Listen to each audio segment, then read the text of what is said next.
హృదయంలో విశ్వసించి నోటితో ఒప్పుకుంటే నీ రక్షణ వస్తుంది.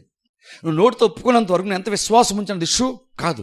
ఎందుకంటే జీవము మరణము నాలుక వశములో ఉంది, నీకు రక్షణ నాలుక వశములో ఉంది. నువ్వు నమ్మినటువంటి దాన్ని బట్టి నోరు ఏం మాట్లాడదని ఇష్యూ. నువ్వు నమ్మే యేసుక్రీస్తు దేవుడు అని, కానీ ఒప్పుకున్నావా? ఒప్పుకుంటేనే రక్షణ వచ్చినట్టు, ఒప్పుకోకపోతే రక్షణ రానట్టు.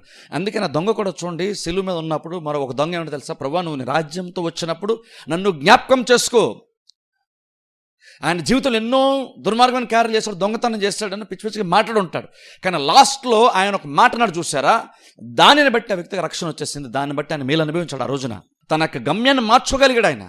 ఒక దొంగ సిలువ మీద మాట్లాడిన ఒక మాటకి క్రీస్తు ఎంత విలువనిచ్చారో ఒకసారి ఆలోచించండి. ఆ ఒక్క మాటను బేస్ చేసుకొని ఆయనకే కాదు, చుట్టూ అందరికీ నిశ్చయిస్తారంటే ఈ వ్యక్తి నాతో పాటు పరదేశంలోనికి వచ్చేస్తాడు. ఇంటి దొంగన ఒక్క మాటగా అంటే మనకు ఆశ్చర్యం వేస్తుంది. దాన్ని బట్టి ఆలోచించండి, మనకు నోటి మాటకి దేవుడు ఎంత విలువనిచ్చాడో.